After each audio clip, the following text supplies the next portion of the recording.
Hello, and welcome to Scuttlebutt, the War Movie Review Podcast. We're happy to have you with us as we take a look at films from the dawn of cinema to today. We aim to provide a raw and unapologetic review of each film's cinematography, historical accuracy, and delivery. In the process of analysis, certain details will be revealed. These spoilers are only divulged to ensure a fair assessment of each film.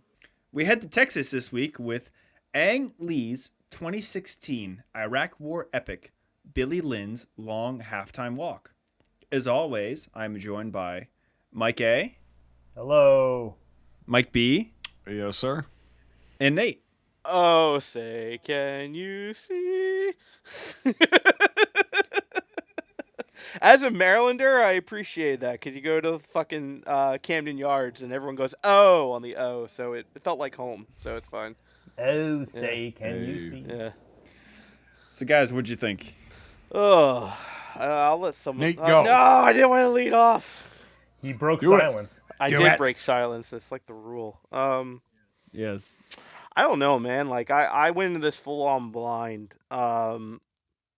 And I'm glad I did, but I was not entirely prepared for what I was going to watch. In a good way. There's some iffy things about it that I didn't particularly like, but to keep the intro short, I think it was very well done in some aspects. Uh, I had never heard of the director before by name, and then I quickly looked him up, and then I realized, oh, I've watched like his whole entire fucking like documentary Yeah. of like filmmaking. So it made sense in that sense. The other thing about it was it just I could see Life of Pi, I could see Crouching Tiger in it, I could see everything. And I thought it was a very interesting subject in the way it was dished out. Um, but it definitely felt I don't want to say cheaper. It just it felt a little bit more of a lower budget in some areas in design, but I liked it. I thought it was very good for what it was, but it's hard for me to judge it. The only thing I can judge is that we are not family. I do not want to see Vin Diesel in a fucking. I'm sorry.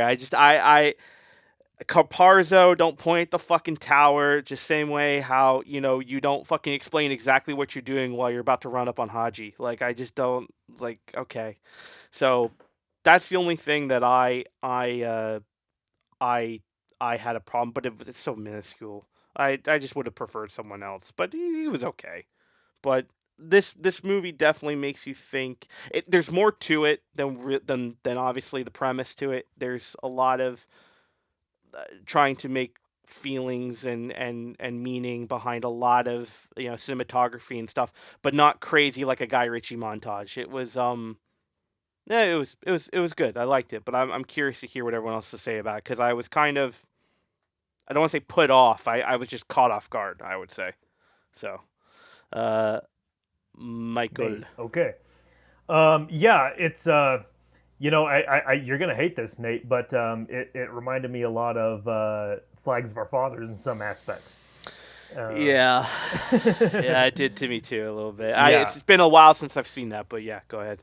I actually like that though. That like I'm a sucker for that sort of thing where it's like the media perception of something versus the reality of it. I'm always kind of that's always been something that is powerful to me. So in that sense, I thought it was really good. I laughed, but also appreciated the part where it's like, and this is a very Ang Lee thing where they're doing like a Q&A session, and they says, what do you guys do for fun? And there was like the section where it goes into what they're really thinking, or what the truth would be, and they're like masturbating, and it's like, yeah, that's funny, but like true at the same time, and so there's a lot of stuff like that, like the media versus reality, and I always thought I think that stuff is interesting. This is more non-linear than I was expecting. I was not expecting a non-linear film, but and I didn't even going in. I didn't know it was an Ang Lee film, so that was also surprising. But then once it started, it's so funny with Ang Lee. His movies sometimes look very cheap for some reason. They're like they have this kind of cleanness and smoothness about them to where it kind of almost feels like a Hallmark movie. Kind of, yeah, I don't know why, but it's just a weird thing. And what, Brian? Yeah. No, I know what you mean, because I was going to comment on that too. But Yeah. it's like, squeaky clean. Right, yeah, everything is like so pristine and clean. Wax yeah. on. Vin Diesel's uniforms are like pristine out of the Pristine. box. Yeah. Vin Diesel's head is perfectly, clean and dome-like. But Mike's like, what the fuck? Aerodynamic. No. It's all good. It's all good. But so I think it was for an Ang Lee film, like I saw it a lot. I saw a lot of Ang Lee in there. The funny thing with Ang Lee is that can't stop saying his name. Is that he? He's gonna come out of a mirror. Sorry. Is that sometimes his stuff is like extremely good, and then sometimes it sucks like really hard. Like, I mean, some of the stuff like Life of Pi, I do think is good. Even though I could have some issues with it, but like you watch that and you're like, this is the same guy that did that god awful Hulk movie. Like, oh my god. And this guy also did Brokeback Mountain. Like, what? But so yeah, he's done a lot of varying stuff, and I think this one would be one that I would consider good. So pretty freaking good, coming out. So yeah, it's this is a really good case of don't judge a book by its cover. So I found this movie a few months ago and I wanted to cover it because there's not a lot of like Iraq War films out there, and obviously because of the times and everything, a lot of them are just very anti-war slanted, and this one just looked interesting, and not like the Yellowbirds one that came out not too long ago. It just is like I think about a guy like shooting himself in the foot to get home as soon as possible. I don't know. This one looked very interesting, and yeah, I was really blown away by what I ended up watching. It's a very interesting film, and it's a lot smarter than what it perceives itself to be. It obviously has its flaws, but that being said, it's definitely a sleeper. It was very interesting, and in a lot of ways, I feel like it's a modern version of Wyler's The Best Years of Their Lives. Obviously not to the same production that the original one was done, but kind of like the movie that we needed for the time. Flags of Our Fathers touches on a lot of the same things this film does, but that's 80 years ago. As much as I love that history, that's out of touch to most of the population, especially to guys that this was talking about. But no, it was a very interesting film, and I'm horrible with directors. I'm horrible with most actors too. So I had no idea that this guy directed all the other stuff. That's very interesting. I've yet to see Life of Pi. I know about it and I respect it. Fuck Hulk. But yeah, no, it's an interesting movie, and yeah, I'm very happy that I watched it. Yeah, same. It's when you suggested this, like I think a couple weeks or months ago. I don't know, time flies.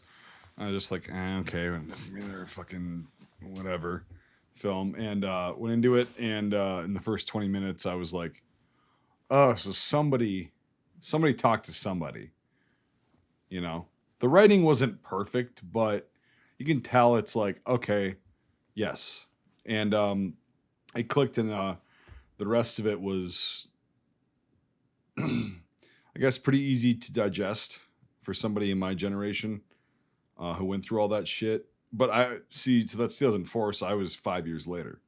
But a lot of similarities and a lot of fallout from the same kind of things and situations that this film portrays, and the kind of mindset. And so I think this film captured that very well. And again, it was not what I was expecting at all, in a very good way. Because I was not bored once during this, and I could relate a lot to it. So I think it was it was just one of those things, like, don't judge a book by its cover, like Brian said. And yeah, it was it alluded to a lot of things that are very not easily understood unless you've been through it. And I think they did a pretty okay job. So just to launch into a subject that I thought that I was thinking about, but because I just finished watching this about like 45 minutes before we started recording. So it's still kind of growing on me. A lot from the film, to me, it felt very much more like a commentary on society of guys coming back from, I think, any war, but mainly let's focus on, I guess, this generation of war. And it's kind of mind-boggling because, like, I think the things they nailed down really well. It's like it's almost like it definitely, the movie's self-aware of what it is. It's a movie about, a fictitious event with society and corporation, advantageous opportunities to capitalize on those things. And it really feels like it's a conversation about itself in a way, to me, off the top of my head. The other part of it I thought was funny. It's like, I think it was Chris Tucker's character is like, I don't care if I have to go to China to get it made, and I laugh because it's not Chinese, it's Taiwanese, but the intro title card to one of the production companies was, I was like, huh, like, so it's very much of a commentary on itself. But I really want to give this movie credit in that sense. Like, there are little things that I'd laugh about, and like, oh, come on, like the cheerleader thing, like, do we really have to go down this route and all this stuff? And like, all right, okay, but She's hot as fuck, though. She's hot as fuck. yeah, so. true, yeah, but it's like, I get it, but at the same time, I did not, I wanted it to really focus on all these aspects of this event, and I think it did it really well. And I think what threw me for a loop was some of the cinematography, but also the character development between just mainly two characters, mainly, um, and a couple other things. It just, I don't know. It just, like it's tropey, but it's not tropey because of what it is. Like, I don't know how to explain it, but it's like, yeah, there's the cheerleader, and yeah, there's this guy wanting to know if he wants to get out, and all this. Yeah, it's bitch about, but like, it didn't hurt. Like, it didn't sting. Some of the dialogue stung, but but and I'll comment on that later. But like, for the most part, like, that is something that really stood out in this movie, is just, I think, the self-awareness of what this movie is focusing on. And I really do consider it pretty high in some of the stuff we've watched. I don't think it's astronomical, but I definitely, like you said, don't judge it by the cover, don't judge it by the trailer, like, don't judge it by the tropiness that we normally see these films. I think it's really interesting. Michael, you had your hand up first. Yeah, one thing that's this is kind of interesting because, I mean, I love true stories and depicting true stories and such like that, and dissecting all of that and comparing them, to the real thing. This is not based on anything, right? Correct. I tried to look it up. It's purely fictitious, but probably takes essence of real life events of stuff, I'm sure. Yeah. Oh, I'm sure, yeah. However, can I just say, for some reason, for me, like, this, it was kind of a breath of fresh air that it wasn't based on anything, I was looking for that to shit on it. Yeah. Yeah. Same, yeah. But I'm just like, I kind of like that this is completely, created by someone. It's nice to get that, because we're always looking at things based on such and such and such and such. Sorry, Brian, go ahead. I'm going to sound old here, but I can speak for all of us when I say that whoever lived through that period really can see how this could have completely happened within a blink of an eye. Mm-hmm. Something happening over there, happening over here. Yes, like you said, Michael, it's interesting that it's fictitious, and it's a nice new take on things, because we're not looking into the nitty gritty of, like, oh, now he's a plumber in Ohio. Right? Yeah. We really, like, the after the pre-credit sequence that says, such and such is now, and there's, like, maybe a real photo of him or something. Right. Like the Chris Kyle kind of thing, with American Sniper. Like, I'm glad that this was something to where I didn't have to say, okay, let me see how accurate this is. It's like, it's nice to have something to where all of the merit in it is true and rings true, and it's very powerful, and it's not based on any real thing. It can be something fictional. I don't think we've really talked about that in terms of war movies on here, really, but it is good and okay to have fictional stuff like this.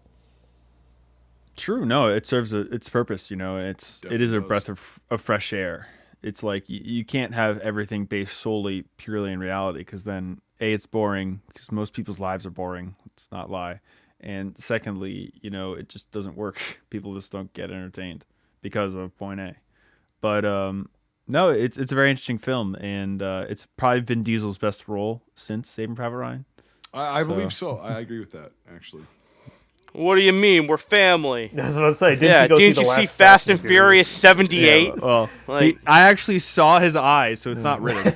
And like fucking, Are Nate and I the only ones who love those films because of how bad they are? Dude, no, you're in this court by yourself, brother. No. The last Fast and Furious I saw was fucking Tokyo Drift. All right, like I saw one of them in theater not a couple of years ago. Anyway, yeah. as I say this though, I will say that I was like, oh fucking Vin Diesel, but he was okay in this for whatever it was. Not bad at all. Yeah, it looked like he was reading off of a fucking calling card though. Every goddamn take though. I'm just gonna say that. he's probably the reason this film got made as well, which is, again, they know what they're talking about. They're laughing at themselves. And on the reverse side of that, I really liked some of the random casting for like the well-known people. Like, for example, Steve Martin. I think he does a great job Yeah. of this. Like, fucking Totally going Well, he's playing a Yeah, very but, serious like, totally role. going against very character. delivers great. Like, oh my god, Yep. such a schmuck. So if we want to jump into that, just knock that out. Like a lot of the Bravo team guys, a lot of them are no-namers. A lot of them were in small parts. This came out in 2016, so right around the same time. There's a few, like the guy who put the fan in a chokehold. He's a bad guy in The Nice Guys. He's known as Blueface. He's the villain he's that henchman that gets half of his face painted blue. Which, by the way, if no one's ever seen Nice Guys, fucking see that movie. That movie's amazing. It's one of my favorite movies. He's awesome in that. Oh, shut up, Mike. All right, I'm a cinephile. All right, like, Yeah. How look, many fucking movies do I have to watch, Nate? so many, dude. I've given Jesus you a lot. I'm Christ. giving you a fucking laundry list. full of movies. I got binders full of shitty fucking movies, and I got binders full of good movies, and this is a good movie. For the amount of movies you need to see, you don't have enough Oh, time in your yeah. life to That's watch. what I'm saying. Dude, Like, I know this. Nice Guys is so fucking quotable. I'm gonna make you guys watch that probably for a commentary because it's so fucking good. It's so fucking Okay. good. It's I'll take your word for it's it. fucking Ryan Gosling's like really good fucking moving. Fucking, And so is Russell Crowe in that too. Crowe. Yeah. fucking. Fuck it. Dude. No, I got you, Brian. We're on the same wavelength. You can't say shit. I know. I haven't. No, I'm not you. Him. He can't say fucking shit because he talks like that too. Fucking, I don't know what fucking you're talking about. Oh but, fuck! yeah. Oh fuck it! Don't go in that room there, Nathan. Fucking a big old Enderman in there, you know. Yeah, fucking spider. Oh fucking get the Fucking spider. spider, Oh, I ain't you gonna know? get that fucking squap, you know. Like Hey, fuck. don't go down those fucking stairs. Oh, you're fucked. No. Sorry, a lot of the people on this podcast are mentally challenged. They're from the Northeast, so It's in the water. it's a So- caveat that you have to be aware of. So At least, you know, there's nothing more useless than someone from Maryland. So, Fucking Mago Wabi, you know. Abo Wabi. Mago what the Wabi. fuck? Baba Booey. Baba Booey. So yeah, Anyway. Vin Diesel saying "I love you." So, from what I've experienced in real life, they're going up and they're going to be helping out these civil affairs guys, right? The civil affairs psyops guys, which is a real unit, that are pinned down. Whatever that might have happened, who knows? It's all fictional, which is good to be, hypothetical. If a squad leader like that would know, or he's actually a PSG because he was identifying himself on the radio as Bravo 26, so he's second platoon's. No, that call sign was wrong because he'd be Bravo 27. He's the NCO. He's not an officer. 26 is your PL or whatever. Anyway, yeah, little detail I just caught. Yeah. So anyway, whatever he's calling that. So if he's actually like going out there, he'd be like, if he knew things were gonna get really fucked up, he might go, "Love you, man.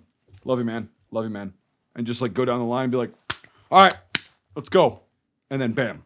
If that even happened, usually it's just, all right, stack up here. All right, everybody's counting for, fucking go, Yeah, and it's quick, very quick. because man, guys are dying. Like, guys are literally getting gunned down over there, and you're taking the time to hold their shoulders, look them in the eyes, and go, I love you. Now say it back to me. Like, I understand the poignancy. Yes. And I understand the motivation. I 100% would, like you said, tap, like, I love you, go, go, go, go, go, go. It's also the same thing with, like, they're fucking flanking them. He's like, all right, so we're going to go up and we're going to do this and we're going to left. Or it's like, you would know that.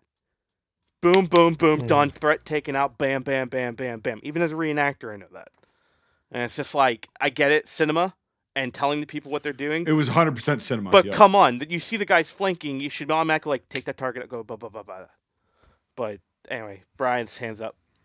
Go ahead. A funny edit would be that at the end of that, you just put the scene in from Blues Brothers, where at the he's like, I hate the Illinois Nazis. When they drive into him. Yeah, because like the scene when they die, and it's just like, I've always loved you. That goes. When he's falling. Yeah, when they're dying, you. I've always loved you. But like in real life though, man, honestly, like those guys would have been out of the vehicles and fucking stacking, Gone. and then accountability, and then there. Another thing that I was going to comment on is, so the combat scenes are good and bad, because they're good for one thing of like the chaos and like you can't really actually hear anybody, right? There's just all this sound, this noise, this shit, and it's chaos and there's rounds coming. You don't know what the fuck's going on. What they lacked in this film, as far as those scenes, those few scenes, was hand signals. That's how you communicate. Is you just go, even if it's not an official hand signal, you go. You're right. You're right. You're 100% right. I didn't think on that. Yeah. You're always speaking with your hands. I was looking for this. When they were, and they didn't. Oh, and for I'm ceasefire? I'm doing ceasefire. Sorry, we're not recording video. There was no hand signals whatsoever during that sequence. I did enjoy it because of the fact that it was just chaos, and also you're not just gonna have one. Okay, let's break this down a little bit further. One squad of guys going out there, you're probably going to have a platoon, at least. And the squad was never broken up. They were all in a gaggle fuck. It's like you're going to have an alpha and a bravo team. That's how a squad works. You're going to have your squad leader, who I guess Vin Diesel was playing, even though he's apparently their platoon sergeant. But it can happen, right? So they were never broken up. They were always together. And it's like, all right, alpha team, you do this, blah, blah, blah, blah. Bravo team, do that. And it's going to be very quick, because everybody knows what to do, but you're just reinforcing it if you have to talk. Usually you don't. Usually the guys like you, I don't know, I remember who said earlier, usually you guys know what to do, right? You're trained, bam, all right? So your teams are going to split up. You're going to be on a wall at this place. The other 240 Bravo, like, was not at all portrayed correctly at all. Or implemented correctly at all. Either. Oh my God. I mean, maybe they want to give him a saw, but like, a 240 Bravo, no, that motherfucker's gonna be up on the top of that building where they exited their vehicles, and he's gonna be up there with an assistant gunner who's got ammo, and there's gonna be another guy below that has more ammo, and they're gonna be getting fire direction again with hand signals from the squad leader, whoever the fuck is in charge, right? And when they go, okay, they're up on the wall. Me, first shot, you level the area. Affirmative, because you make up a lot of shit. Like when you're in that situation, you make up a lot of hand signals, but you understand. And if you don't understand, you go, and then you go until you do. And if they've been together for a bit, you're gonna have that. Well, exactly, dude. When you're with really quick, Brian. When you're with a group of guys, you can know who that is by their fart. You know how their farts taste different. That's how close you are to these guys. So your training is so fucking good, or it should be. It should be, I should say that. Little caveat there. It should be so good that okay, before you even get into the fucking trucks and get out to there to do that, you all know what the fuck you're doing. So nothing has to be said. That whole back and forth, that whole talking about everything. Yes. Throw it out the fucking window. Sorry. Yeah. I've never had the ability to serve, but I've been in some very stressful situations of like simulated, military stuff. And there's nothing funnier after the fact when you're trying to do hand signals with someone and you have a miscommunication and you're arguing with hand signals, and it's just kind of funny. I've had that before. But you don't know them. That's the thing, is like when you know people. Yeah, so but it's closely. That usually does not happen. Even if you're just making shit up on the fly. That's the difference, I think, is what you're talking about. Is like, that's why I say it should work, right? Unless you're fucking, you completely don't know anybody. But like, that's very, especially in GWAT, it's very unusual that you don't know these guys, because minimally you're going to be spending 3 to 6 months with these guys. If you just got in the unit, while you're deploying and all that stuff, you get there and all that stuff, you're going to know each other very well. And if you go, oh, I know how it's like an instinct kind of thing. It's like, oh, I know that guy is going to react. If I go, yeah, when I take the first shot, you on the 240 is going to react, and then you guys go over and flank left and get the fuck out there. You go, okay, here's the way this guy's going to understand it. Bam. Here's the way this guy's going to understand it. You go, good, confirmed, or no, and then you just try to re-explain it if you have to. Usually it doesn't happen. And then all of a sudden it's like, all right. And then it's on the mark of the first shot. It's not this like they did in the movie, like 3, 2, 1. It's like no. On 3 or 3, then go. Like, right? No, it's always understood. It's okay. So the squad leader, whoever's in charge, usually if you're doing something that you're planning, initiates contact by their shot. And then everybody just fucking goes. And that's how you circumnavigate that whole joke. That's a Lethal Weapon quote, but that whole fucking confusion, that's all out the door once the squad leader fucking lets up one rip. It's done. Yeah, but everybody knows what they're doing, and then so just analyzing that scene from my training and everything and whatever, so those guys at the door that he was shooting at, right? He probably would have gotten 1 or 2 of them. The other guys would have gotten the rest of them almost immediately. The guys in the house, farther away, they had the AT-4s there. I like that touch. They had the AT-4s there. Good stuff. And they had the 203s that were whatever. The effects for the AT-4s were very good, I thought. They actually were, because AT-4s, and the one guy, I noticed this, it's a little small detail, but very, very good, is he kind of hesitates and he looks back, he goes, back blast area clear. Because that's your training. That's your muscle memory is going through that. And so you don't think about it. You just do it. And then he hesitated, but it didn't matter because it was like, but he's out in the open at that point. You know? So yeah. And I think there's little nuances that makes that combat good. And then there's unfortunately, it's not really like it's implemented bad. It's just like lack of context and stuff that like makes that shit work. And I think it's about halfway there. You know what I mean? Right, like, yeah. And it's on a good track. It's about halfway there. Even though I'm like, why the fuck are you talking? Just go.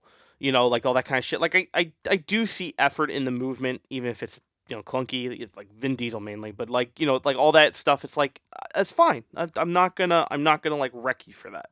You know what I mean? Like I see. No, and again, it comes down to like there was an attempt, and the attempt was pretty good. There's just for us nerds and us being so nitpicky about shit. It's like. Well, here's the thing: is a squad leader or whatever I'm just gonna call him a squad leader for henceforth because that's the role he was playing. For a squad leader to go, I'm gonna head out. Unlikely, but a lot of these guys would because they always lead from the front. Infantry guys especially. They're always like, I'm going to go out there. Here, you're going to follow me, right? And when he gets out and then, Lynn there's fire all around him. And obviously, Vin Diesel gets hit. And then he goes, fuck, and he gets back. That's a thing that's going to live with Lynn for the rest of his life, right? Because he's like, why didn't I just go forward? Well, you would have been hit. And then there would have been no chance of, getting these guys out, but whatever. And it's one of those things that I thought that scene, again, was about 50%. But as far as the actual overall picture was pretty damn accurate because, if you're going out there as nothing, and you're getting fire and shit, your training says get the fuck back to cover. Because you're going to get hit. And the way they showed it was like it was right there. They had their little blowout area in the wall zeroed with machine gun and rifle fire. And so you get back because you don't want to become a casualty because then you are now a casualty and you are liability to your team because now they have to get you out, and that's kind of what they showed. Though they were trying to show, right? Yeah, Yeah. and I'll say this is like, to me, I feel like this movie has an understanding of Yes. tactics and weapon placement and weapon knowledge and stuff like that. Like, Yes. like the practical pyros or the practical like hits and all that stuff look great. Even the CG stuff looked pretty impressive. I thought the guy getting eviscerated by a 50 was a pretty cool touch. All that kind of stuff. I mean, It was all right. As yeah. ridiculous as it is, it's not one Yeah. hit and mush meat, but it's But it's there. Rambo. Is it's there. Yeah, Yep. it's not the back of a fucking yeah. what vehicle is that in Rambo 4, Brian? Where you Weapons carrier or something. was it like that? Yeah, where he just plasters him all over the fucking Oh, are you talking about shield. the 50 cal truck sequence? Yeah. Yeah. Turns the guy into hamburger meat. Yeah. The idea was gotten across. The we'll idea put it was that gotten way. across. I mean, again, it feels like, but it also feels like to me, Hollywood takes over. Yes. Hollywood takes over, and that wins over the precedent of realistic combat. There was a lot of that. There was a lot of that in this film with writing and such. Michael, Which is ironic because of the stuff that the movie touches on, right? Exactly, right, which yeah. was exactly what I was saying. Like, it's almost Yeah. like you said. It's like it knows it's a fucking movie about this fucking thing. Mm-hmm. Also, like, I know this is a thing because my hobby for reenacting for the last 20 years has put me around a lot of Afghan and Iraq vets. And God, I can't tell you how a lot of that going up to people and like, my nephew served it like that, or my blah blah. oh my God! Yes. Oh my God! I wanted to crawl inside 72 virgins? Yeah, I wanted to Yeah. crawl inside my couch. I actually loved that sequence. I love that. I love sequence that because with the montage of the people And talking what the to sergeant him, says beforehand? No, He's you like, got to "Nope." take it for us. yeah. Yeah. and yeah, that sequence among others in this film, I've absolutely loved. Go ahead. Nate. That is 100% proof that this is from people who've experienced this in real life, because Yep. only those people would know that and know that. And that was the thing, is that the only thing I wanted to say is like, this obviously had a lot of good advisors with what to put into the script because Their of gear those. was really great. We'll get into that later. Okay, but yes, because to They go had- go into those interactions, especially with people, and then also I liked not the plot dialogue, but the dialogue to fill in the banter between the guys. To me, Yes. was spot on. I mean, It was spot fucking about as on. close as you're gonna see. Yeah, Yeah. To other than being absolutely horrid, because we've all heard much worse around No, but like guys it's, like that's like that. Well, yeah, but like that's about as close as you're gonna get on film, in my opinion. That's what I mean, like on film. I yep, think that's as that- close as you're ever gonna get. Yep, and because when that whole sequence came up, it really, it's like it's. I was talking to Don this past weekend, right? And he's a Vietnam veteran, and he went through an insane amount of shit. Came home, they're just like, "All right, go home. You're done. Whatever. Nothing." And then he just didn't want to talk about it and everything, and stuffed it. And he couldn't understand why I didn't want people to know I was over there. And this film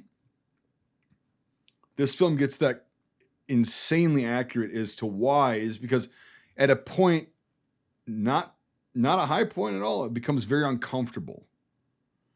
And that was the whole kind of I guess theme and premise of the film, is how uncomfortable it is to come back and be put on such a pedestal where people are uncomfortable around you.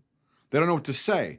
So they just say the first thing that comes to mind. And it's like, well, I'm a human being. How about that? And there's a dichotomy there, and it gets deeper, but that's the thing, that like that scene in particular, I was like, there we go. The football locker room scene was also made me want to crawl inside of a wall. Yeah.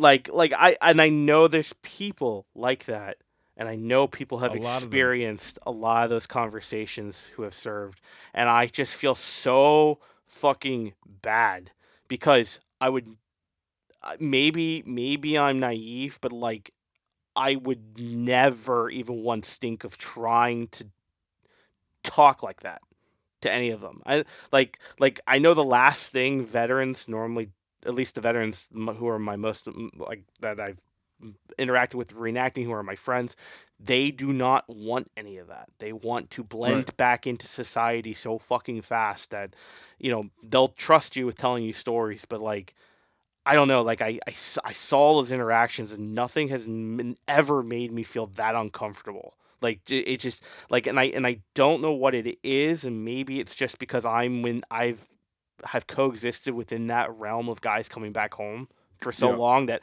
I am like somehow like, placebo effect. Like I can't stand it. But like I fucking hated that. Like like it just made me so uncomfortable. Like you said. It shows how the public demands so much from veterans while they're serving, both overseas and here, because no matter what you do, if you're in an airport, and yes, it's nice to a certain extent, but you're always going to get, it's like an open statement knowing you're in the military, like, oh, I can just talk to you. Well, I wouldn't say it's a demand necessarily. It's just not understood at all. Well, you know what I mean? I should say more like when they see you, it's a projection of their connection to that, more than anything else. But it's an uncomfortable and very formulaic. It's. I don't think it's good. No. I'm not supporting. I'm just saying that. Yeah, Don when and I people talked about see this, you, yeah. It's just like oh well, like you said, you're on a pedestal, so you're thrust to have to say something, and it's like exactly. My friend's uncle killed Japs on Taro. There you go, and it's like cool. Thanks. Should we bomb those Arabs? Like that's like the interesting thing that I would say is like, what do you want me to say to that?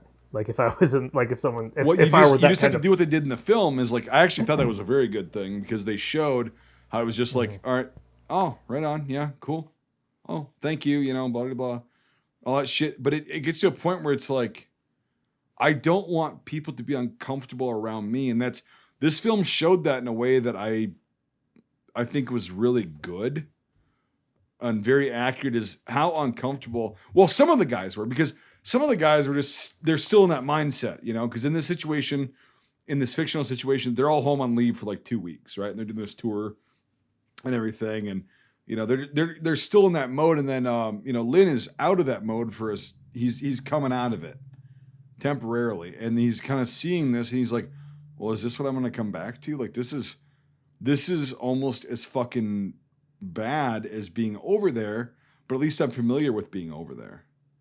That's kind of what I got out of like the whole, like the overall, the macro level kind of message. And it's again, let's find a happy medium. Let's find a happy medium. Like, don't piss and shit on vets that, happened in Vietnam. Don't just, they can never talk about it. We don't want to hear about it, but I would just do your thing. But also overcorrecting that much and putting people on this huge pedestal that they're expected to be at is also not helpful. So maybe there's a happy medium in between there, And yeah, it's just we're humans. Everybody's a human. And, people have done weird and nasty, horrific shit that is unexplainable and everything. But when I think the biggest harm that came with GY, especially in this film, because it's late 2004, right? So this is like during Fallujah. Yep, during or post Fallujah, yeah. Well, actually, my dad was in Diyala province with First ID, so that's why I kind of really enjoyed. Interesting. Oh, interesting. Yeah, he got there in October of 2004, and my dad wears a First ID combat patch because he was with them, and but he was in Diyala province, which is basically Baghdad up to Iran and then down and then back over. It's like a triangle, and so that's what these guys were supposed to be in. And what the hell was I going to say? What the hell was I just saying? I just lost it. Early GY. Oh yeah, because early GY. Because then when they came back, according to this film, when they came back, it was still in the rah, fuck them up, fucking patriotism, fucking fighting terrorism around the world kind of phase. And then these guys are kind of questioning it, going, or some of them are like, well, is it? that early on, and then that whole mentality just kind of carried over, and it got more dead over the years. And yeah, it's just insane. It was like 06 or 07 that there was a lot of fatigue about what was happening. And then you had the 08 election with Obama, and then you had the surge. And you were probably part of the surge. I was, yeah. Yeah. So that was, this is, like you said, this is on the tail end of the first wave. Because they kind of allude to it, like, now they're fighting each other because it's the middle of the insurgency. So...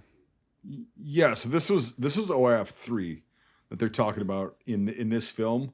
It's OIF 3, and it's right before, or no, it might have been OIF 2 because they started the next phase right, I think, as this takes place, and then they went to OIF 3, which is like the elections kind of part of it. Mm-hmm. Oh, we're getting Iraqi elections and shit. But first ID was there, third ID was there, many units. Thunder runs, yeah, and it was just kind of what they showed is just walking up and down the street and always being like I did like that sequence where he's walking in the market and he sees, somebody, I don't know, pull out a cell phone or not a cell phone, but like a something. And then like a lighter, a kid threw a bird. A lighter. Yep. And then he looks at the kids throwing the bird. He's like, oh shit, is that a signal to be attacked? And then, you're always on guard like that. And that was a little tiny touch that, yeah. Yeah, no, I'm just touched. Yeah, driving through the parking lot of the stadium versus driving through like with the mirror. That was great. I love those transitional and those scenes. Mm-hmm. This film really had a very cool way to meander through the story, and yet stay in touch with everything. And that was probably one of the best parts of its cinematography. There was a shot, and it really threw me off because you're not used to it unless it's a very poignant, like almost kind of like fourth wall break. But it's Chris Tucker and a guy who plays Billy Lynn who are like looking dead at the camera. It's like that last quadrant of the shot, like the whole like last section of this movie gets very, very fucking deep, personal, but almost boundary breaking shots. It's very interesting. Again, it almost feels like it's kind of like it's self-awareness of what it is. And I thought, again, like I keep hounding on it, but like I really, really, really thought it was really, really powerful in the senses. The only thing, and I want to run it by you guys, because dude, was Billy Lynn and his sister like the plot of a fucking cheap porno? Or is it just me? Was it just me getting those vibes? Because it felt very much like I want to fuck my sister. No, it's Kristen Stewart, but yeah. But no, like the whole plot was like that, and I was like, but no, it wasn't. I think it's just there's some people who are very close to their siblings. I've seen people like that where they're very close. Yeah. It's kind of I think it's kind of a Texan kind of thing too, like that has to do with some of it, Whoa there. It's like in terms of like Texas families, like they're very like close with sibling wise. Sister fucking country, yeah. God damn it, Nate. No, see, we're just roasting bridges. I didn't get the sister fucker mentality. Okay, I just wanted to bounce. I wanted to make sure I was not. Well, I was going to throw this in to my end of my review, but I will dust it off now. So I was going to say that you could look at this film a few different ways. The TLDR, one way to look at it is, sister ruins my life with an attitude. Like the whole time. Jesus. So, not that inaccurate, I would say. Hey, you could frame things different ways, and that's one way to frame this movie. Like this sister is ruining your life every way she can. She's a manipulator, and you're just falling for. Like it's like Forrest Gump 2.0 Iraq. but with his sister instead. Why don't you love me? Yeah. You have to leave the army after I made you join the army because I'm a fucking idiot. Like, okay, this is how you end up in a cabin in like the fucking desert with no legs. But anyway, I digress. She breaks your legs in the winter on a block, and so is that Misery? Did I? Yes. Yes. Okay, thank you. Mm-hmm. Yeah. Okay. Hobbling. What? That's what it's called with the piece of wood between the legs and the sledgehammer. It's called what? Hobbling. Hobbling. She says that in the movie. Yeah. Yep. I don't it's a remember practice that. they used to do for minors. Huh. I learned something new today. Yeah. Like, hey Nate, you're a hobbit. Oh, okay, yeah. Now I'm gonna remember that. Now, okay. Yeah. R.R. Tolkien was, medieval terms aren't based in flowers and gingerbread. Making fun of disabled people. Got it. All right. Got it. Well, it takes one. It takes one Get to off know your one. fucking high horse, you fucking whiny bitch. We're talking about cripples here. Yeah, Nathan, So- just listen. I want you to calm down. And I want you to say Oreo for me. If you could say Oreo like anyone else, then you're not retarded. You have to prepare for this. Oreo. And now I heard the O. Yeah, you're fucked. You're fucked. Not good. Stay by the bay, pun's gone. Oreo. Yeah. Anywho, we'll stay on track for this fucker. Oreo. You know, also, it's okay. When they're doing that press conference, right? And then it kind of blanks out like what Lynn thinks they're going to say because he knows them and they probably would say versus what they actually say. Very fucking accurate. Right. Very, because it's like, so what do you do, in your free time? I just jerk off. Right. I play video games. Masturbate. Well, I like Yep, I like the moment right before that too, where they're filming like the promo, and the Yeah. sergeant Oh, keeps yeah. saying stupid shit, and they're they're like, "Stop They're that!" dropping the ball or some shit. They're just like, Yeah. like you dumb fuck, yeah. And, Taji, my Taji. Fuck. Like, oh yeah, that's the thing is, I also did like the overall banter with the guys. Mm-hmm. I know they're all actors and most of them probably never were actually in, but like the banter, whoever wrote it and directed it did it pretty okay. Again, it's probably one of the best you're gonna see on film. It's way more graphic and intense in real life. Very. But like when the guy Very. sticks his head out of the fucking window or the sunroof, And he hits him in the nuts. He's just repeatedly just bashing him in the balls. I forgot about Yep, that. Yeah, that's- that I saw yeah. that and I went, that's someone who knows. Oh God, yeah. That's you're talking about 11 Bravos here. Like you're talking about the scum of the earth, the most vile villain. Again, like Mike's the only one with real world, experience within literally that era. For me, it's guys coming back from Iraq and Afghanistan and we're in fucking like Jeeps and shit, and the same shit's happening, but it's an 80-year-old equipment. And those guys like never yeah. left. Like they suck right back into fucking Iraq and Oh, yeah. Afghanistan. So it's the same thing. So when he started like sack tapping him in the hole, like I was like, yep, that's 100%. Yeah, then you get into a fight, you get into a scuffle, and it's like, fuck you, you cunt. Like, I'm gonna fucking kill you, and then it just I bring it up. No, it's not that big of a deal. He just hit me in the fucking balls repeatedly. Well, yeah, but you were doing this. Well, fuck you, you're not on my side. Okay, fine, fuck it. And then 2 minutes later, you're fine. I don't want to look like a douche. Don't worry. We have no there's no problem with making you look like a douche. Right. Yeah. So a lot of the banter was actually, it was very watered down, like Full Metal Jacket, like we were talking about at the beginning of that. It's very watered down, but it's a taste of kind of being that culture. Because if you really did it, it would not be released. It gets really fucking bad. And I was always the one that would just go, and fall, like doze off, right? Like we were driving places or some shit, and it's merciless, and then, people get on you and they're fucking, they just never stop giving you shit about whatever. And you're always like trying to defend yourself. And then that's where you learn how to say things back to them that are extremely vile, but it gets them to shut up for 5 minutes and then you're good to go. So that I think the film caught the essence of it without doing the whole thing. Yeah. Let's just say this. This film's banter, tunnel rat banter. Like, it's completely night and day. Do we need to, Nate? I'm trying to give you. Why are we looking back? I'm Let's look trying. I'm forward. trying to give you extreme low. Like that's all. You're being a fucking cunt. Shut the fuck up. That memory of that movie is already in my grave. Jesus Okay. fucking Christ. So, yeah. Your What fucking movie? bearded wonder ass is fucking still stuck on that piece of shit. You're fucking dumb. No wonder this podcast is fucking just. You're the problem. That's what it is. You're the fucking problem. Brian, go ahead. You're the The problem. only You're the thing- fucking problem. The only thing that this movie needed as far as banter was something like shenanigans. Where like they're in the kitchen with all the chefs, like, oh fuck the goat, all the, like the different shit, the Batman, yeah. see each other's testicles, that kind of stuff. And that was the only thing missing, that next vulgarity. But they were also trying to. They banter. were also trying to be professional. Then they're class A's, right? And they're trying to be professional. But Jesus Christ. We were at my buddy's funeral detail when we got back from Iraq, and we were still fucking around like that until we got to the actual funeral, and then it was like, oh, this sucks. But we were all fucking around, hitting each other in the balls and just talking shit, in our Class A's and stuff. And then that's how it goes. It's like because that's unfortunately or fortunately, depending on how you look at it, that's the culture. You always keep each other on your toes, always, constantly, whether it's verbal, physical, whatever. And it's just something. It does take a long time to get out of, though. My God.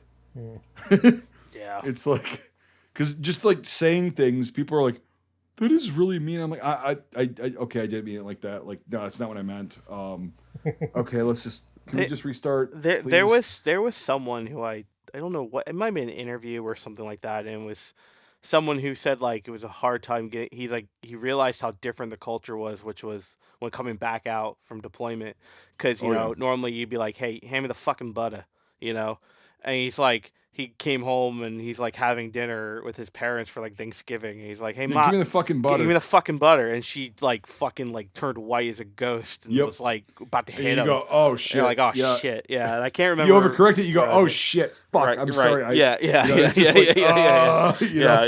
Okay, let's just restart the whole conversation. Can you please pass me the butter? How about that? Right. Yeah.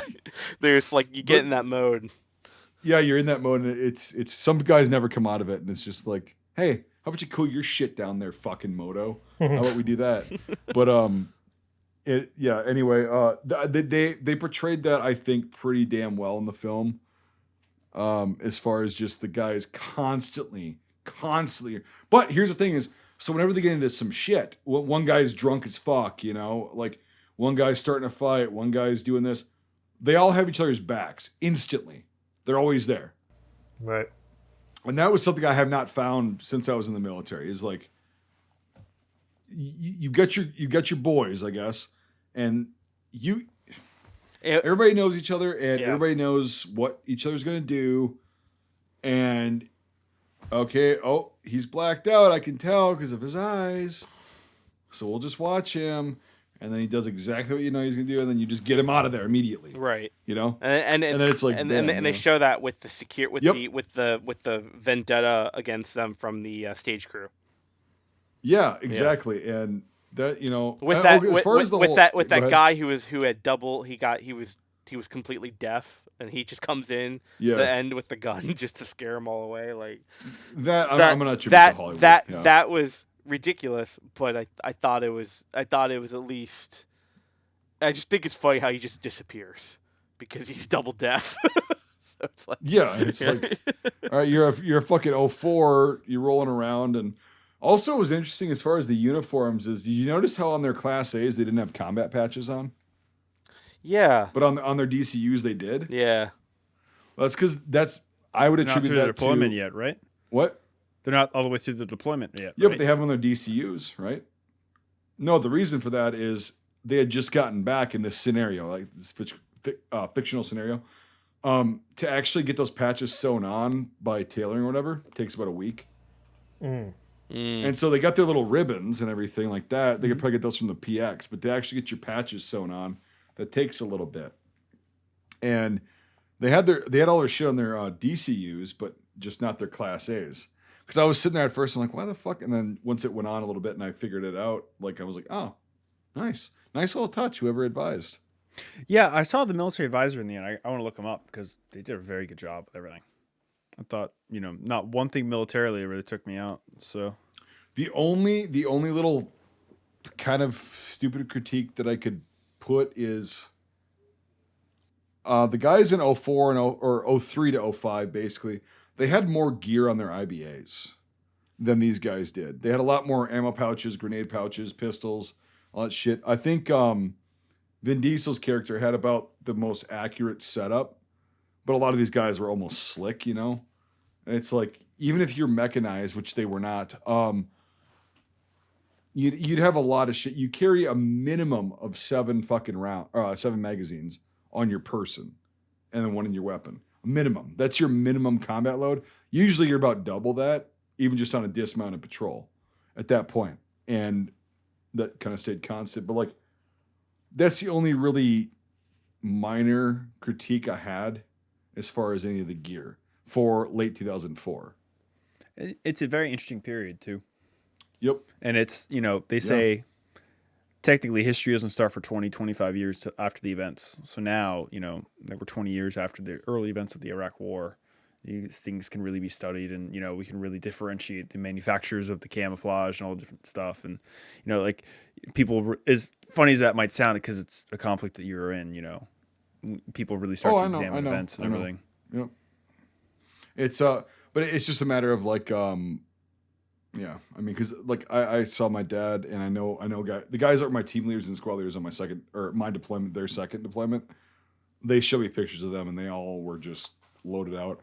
And when they're with first ID guys, you can see in the pictures because of the patch, they were also loaded out, on their IBAs and shit, or they were with a flick with all their shit on there.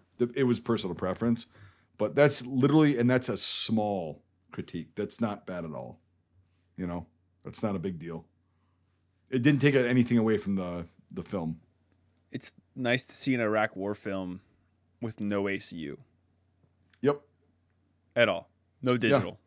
Yeah, because it's 2004. early.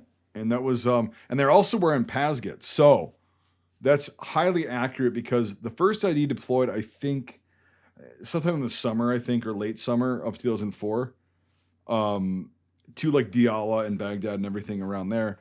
And they were the last kind of group that deployed with Pasgets.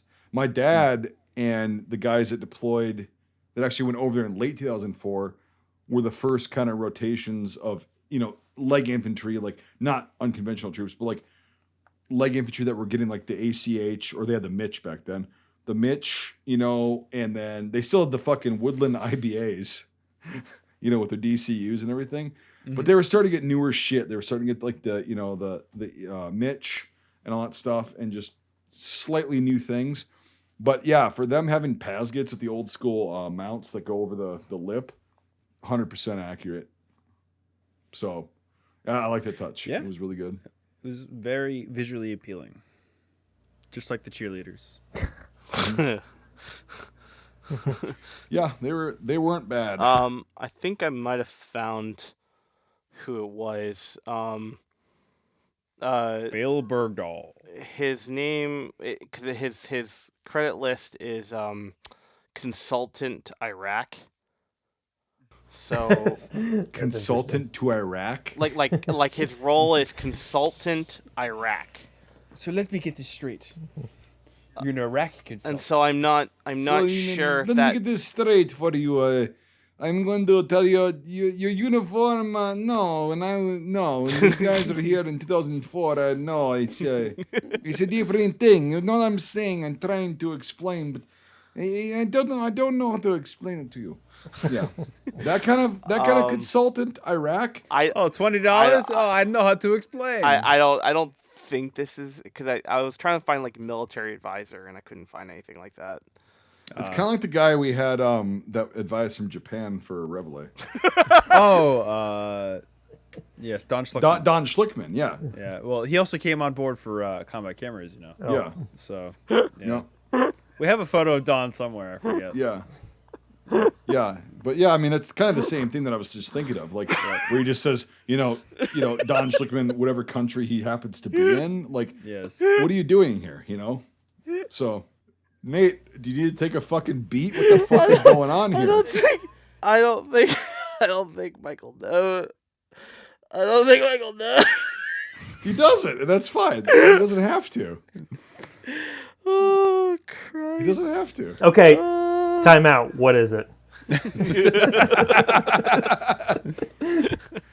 Oh, fuck. Oh, Christ. All right, it was cycle Christ back. on a cross. Well, while we're on the subject, I figure we can bring up this week's sticker trivia. Yay. Nathan edited in some yay. Yay. So, Steve Martin was in this film, and I think he was expertly cast. Yeah. I'm not going to lie. What other war films have Steve Martin been in? There are actually a number of them. So, the first person to send any of the titles to us via Facebook or Instagram will get this week's sticker. And also, before we forget, we are doing a Q&A. So if you have any questions, if you'd love to know what Michael's favorite color is, or where Birch lost his virginity, well, then we'd love to know that question. So please send us your questions on Instagram or Facebook, or comment here. Well, this is for Mr. Xenon94 to answer because he's saying he hasn't gotten a fucking sticker trivia. So, dude, Well, get it answer the in. question. Yeah. Yes. Yeah, you're totally not going to get it, but go for it. Michael has prepared you well. They have been So- easy lately. I'm surprised. You know, you got to get it in there, dude. Yep. You That's got what to. she said. And then she died. Thank you. Yep. You're welcome. You're rubbing off on me. What can I say? Yeah. It's only taken what happens. 2 years of continuous torture and trauma to watch bad Oh, yeah. movies together. Yeah. Yeah. That's all it takes. Is that And how all it long it's takes- been? Jesus. Almost. It'll be. Oh, we've been doing it. Yeah, it's We've been recording for 2 years. Yes, Uh, it's been out for a year okay. and a half. All right. Well, Yeah, hold on. Yeah, well, hold on. April. it was a month before Reveille. 20, 2 months. Oh, or 2 wow. months after, right? I thought it was after. No, before, because we had to stop during. We didn't release until July of 2022. Oh, we were that's right, recording yeah. for that whole spring. So we got 10 episodes. Like, Yeah. you know. Okay. Yeah, And I it- remember. Yep. And we were doing it like every other week for a while, Yep, and then yep. we did it every week. Yep. So, Yeah, yeah, so it's been a 2 slow years. haul. Yeah, fucking Christ. But it's been 2 years of recording, yes. So, Damn. You guys Right. are all fucking nuts. dude, 88 fucking films. You learn a lot about how everything's a copy of everything all the fucking It time. starts Oh my god. Yeah, when Mike and I did that Soviet movie, we were just like, it's got all the hallmarks there. Yep. Yeah, there's hallmarks to like every level of war film. It's very interesting, and you know pretty quickly if it's going to be good or bad. Like the first 20 minutes. So, Well, this one didn't actually have all the hallmarks because it was so. The plot was a lot different. It Yeah. was showing, you know. Something like this is a breath of fresh air sometimes. once you get in the stretch Hummer, then everything changes. But like the first bit is like so polished, and I just saw that this film was shot in 120 frames per second. Yeah, Yep, that's very why. very quick. Yeah. Fucking That's why it holy looks weird. shit.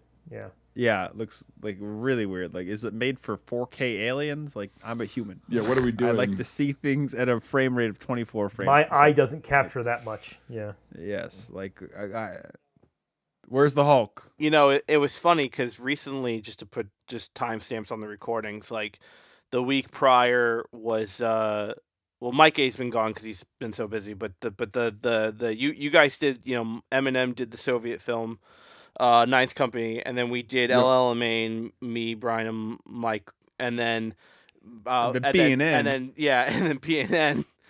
We had to fucking sit through a torturous. You want to talk about Hallmark cliches? Fucking Field of Lost Shoes. That was Not even that, like stationarily fucking shot horror show. I've never heard Brian more frustrated with cinematography in my life than Damn, that I wish I movie. was there for that. Oh, dude, what did you say? You said a wedding video has better cinematography. Yeah, a wedding video, a videographer in a wedding video has better cinematography yeah. than Pretty the good. fucking movie. Yeah. No inspiration at all. It was. Which I mean, which movie was this? Field of Lost Shoes, it's the one with Jason Isaac in it. also known as Don't Waste Your Fucking Time. Yeah, please. Lost Shoes. Oh, what a weird title. Well, the story is because these cadets, they were from the VMI, they marched into battle, and they had to march like a very long, over, like it was a night march. And long story short, they took these guns, but in another battle they were attacked, and they had shoes that didn't fit that well, and they lost them in the mud. So after the battle, this one guy commented, "Oh, it's a field of lost shoes." So that was where the Cool. term comes from. Okay. I see it. It's very poignant to you. Sorry. Maybe if I read about it or something. Well, it was. We were gonna have Les on for that one, but his schedule didn't line up. He lost his shoes. Yeah, he lost his shoes and didn't show up. Yeah. Yeah. But dude, Fucking talk about a fucking biased funded dumpster fire. Oh, really? Yeah. Sorry, I missed it. Again, any of your wedding videos is better than that fucking thing. Holy shit. Sorry, I missed it. Ugh. Um, don't be. Yeah, don't be. Don't Yeah, be. you're good. But what I was saying with that is that this is a nice refresher all four of Yep. us back on again because it's been a few weeks since we've all schedules are lined up. Shockingly, we all do this on our free time, so it's hard to fucking work on. I mean, I'd love to do it for money, but you know. Yeah.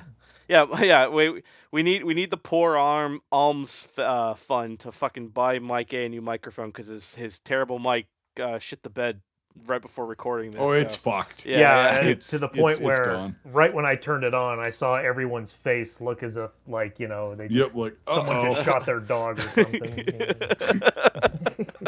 And all three of them have dogs. I'll say It was this. like the thickest, lardest wet fart. Yeah. I'll say this. I've already instructed him to save it, and then one day when we're all together for a gun day, we're gonna shoot the fuck out of it. Yeah.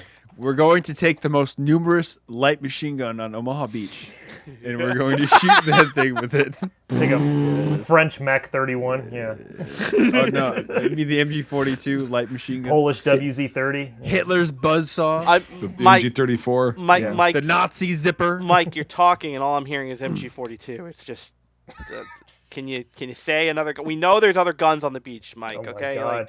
like I don't know what to tell you, man. We've told you repeatedly. He's gonna fucking hit you in the cock. We've told you repeatedly that there are more than just MG42s on fucking Omaha Beach, and here you are just saying I'm only going to Once use again, MG42, and we're lying. like, God damn, man, come See, on. this is you know? what they do to me. They torture me. On the show, Oh, you whiny little. Look what they do to me! Oh torture my me. God, they hurt. Nate just, What did they he touch? knows every button to push. Stop! Don't touch me there. That is my no square. Okay, cockfucks. How about this? We get back on track for once in our fucking lives. Well, there definitely were no MG42s in Iraq. Yeah. I'll tell you that much. Well, Well, in this movie in Iraq. actually, but yeah. 27 miles outside of Basra. Well, on that note, maybe we should pull up IMFDB and see. Yeah, I'll pull up IMFTV. Pull up here. They did find German fucking tanks in Iraq, though. Dude, my dad brought back an S-8498 bayonet Nice. that he found in a fucking blown out BMP that he grabbed, and I still have it. So Weird stuff over there. That's cool, but I wish there was a bayonet that had a longer acronym. a fucking K98 bayonet, dipshit. No, I know, but Fucker. Yeah, go fuck yourself, Brian. I love you too. Yeah. Oh God, yeah. I love you. Oh yeah, hold on. I love you. Nathan, you look like you're fucking about to die. Like, what? I have to look right into the camera. Like, I love you. do you see my face? They've broken recognize inside it. the house. Yeah, Jesus. Like, get the shotgun. Here we are on IMFDB Billy Lynn's yes. long halftime. for one of the longer titled films we've done. Yeah. Yeah, it actually is. That's yeah. gonna be fun to fucking put on YouTube and RSS with the text limit. All right. Barry Rins. Yeah.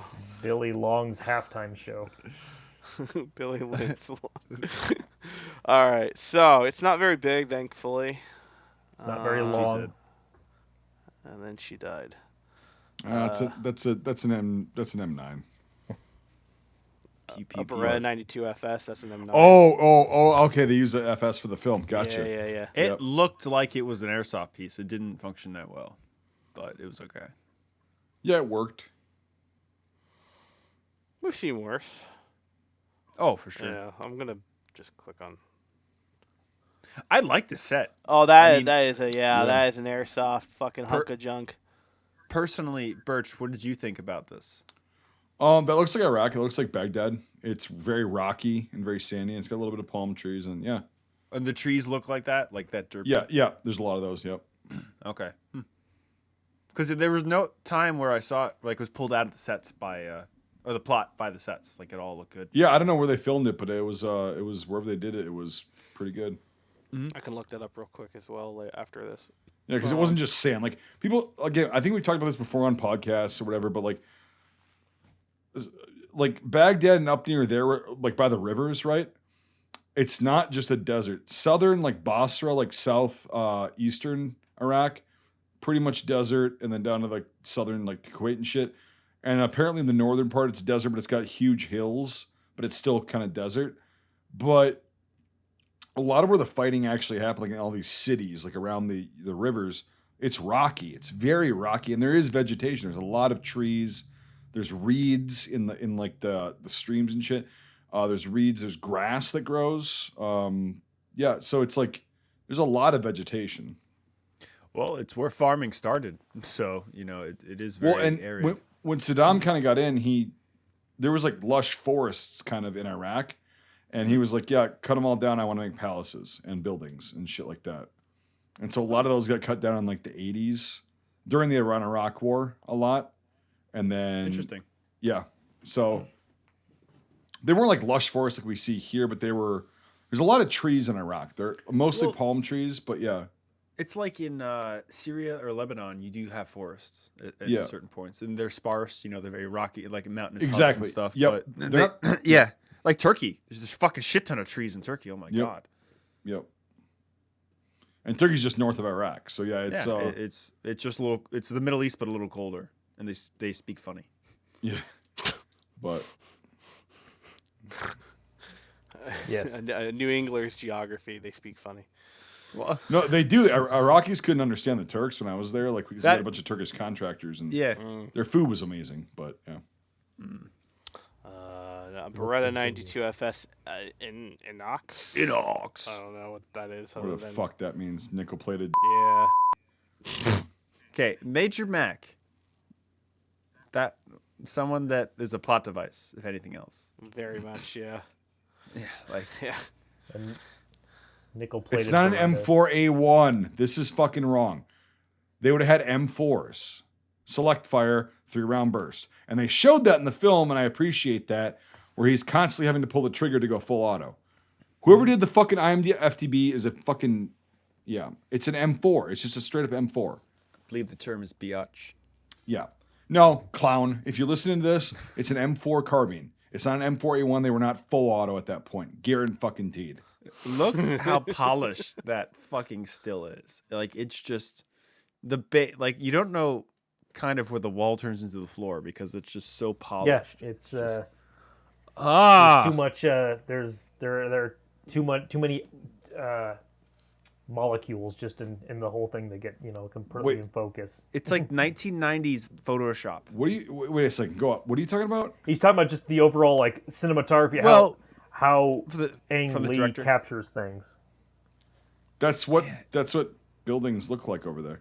No, I know that, but it's just everything is just so He's perfect talking about the look of the film. in every frame in the film. The- So that even when you take a screenshot, there's no like brass strewn in the background or something stupid like that. Like just everything. Well, there is wouldn't just be slick. at that point. No, I know that, but I'm just saying that Okay, every time okay. you look at this movie, it's just like That's slick. most of Ang Lee's stuff, though. Everything is Yeah. like super perfect, and Completely, yeah. Also, their stances when they were firing, and this is a bit. No, Hey, is that Vin Diesel? yeah, but that's not. I mean, I guess each unit's got their own SOP and everything, how they do shit, but this I'd guy's off almost. wall. He's almost fucking flagging him. Like, it's weird. Anyway, but the way they're holding the guns up top, like in the other pictures, that's. They also would not have stuck up that long. Like when you're taking shots like that for suppressive fire, his stance and everything, the way he's holding it is just fine. But like, you're not going to sit there and dump a whole fucking magazine. Did they? You take it. Sorry, go ahead. No, go ahead. Well, I was gonna ask. Did they talk about how long they had been there at this point? Well, they've got a combat patch, which is at least 30 days. I'm gonna. They have their CIB I'm too. gonna sound like a fucking boomer on Facebook, but they look too clean. Well, your shit gets it's a cleaned different war. regularly. Okay. Your shit gets clean, and you're not always out in the field. Like that's a Right, thing. right, yeah. Yeah, and so no, I mean, It just looks There's- like it's pulled right out of the box. That's all. That's just in my eyes. well, no, their gear is not super clean. Like that's actually got a lot of sand on it and shit. Their helmet covers are fucked because you don't wash those. No. And- I and so the I helmet- think it's mainly yeah. the uniform. It looks too like almost like it's pressed. But That explains a lot. Oh. what? Yeah, Yeah, why would you watch your fucking helmet covered? Duh. I never did. Mine's Yeah. completely faded and Huh. yeah. Because I was gonna comment on that. I was like, why are their helmet covers so fucked? And why are it could? Huh? Okay. Wow. You just blew Brian's brain up. Well, no, it just SOPs make sense when you know them and you apply them to certain things. Well, And it's like, pretty unit wide, like as far as getting Makes your shit complete lined. sense. You don't want it's a hygiene issue. If your uniforms are constantly dirty and you can get them cleaned, you're gonna get them cleaned because then it's less filthy. No, And no, no, They Why get would you dirty. fuck with your helmet? Yeah, Make it comfortable. and when again, the this is like the most superficial, nitpicky comment I think I've done. In a No, while. but it's all good. Yeah. Like, all good. does it make or break the film? Absolutely fucking not. It does not. It does actually, it- I think it's a better detail, to be honest, because their uniforms look all spick and span. They look very nice, but then their helmet covers it shows they've been there a bit. Yeah, And that, I think coming off of what I said or what Mike A and what I think I said before, which is like Ang Lee's films just look cheap, and I think that's why I'm reacting to it because it just looks like it's cheap. Yeah. But Yeah. but that's it's such a fucking small because it's so fucking thing. slick. Not only that, it's like the fucking. the insanely high frame rate adds to that too when you Yeah. watch the actual movie. Yeah. It's like, am I? And these kind of scenes, like that was, I know they had a limited budget, limited cast, and everything. The scenes like go down a little bit when they're getting onto the Humvee, they're dismounting, which I already talked about in kind of the intro. That's not how it's generally going to be done. But again, I wasn't at that point. So, but again, my drill sergeants and all my NCOs were there at that point, and that's not how you do business. And so, yeah, M16A2. The those musket. are definitely there in 04. Yeah. M1 Garand for funeral detail and the parade guard, whatever. No, that's the wrong fucking term. That's the color guard. Color Yeah. guard, thank you. Fuck Mhm. my brain. AKMs. Yep.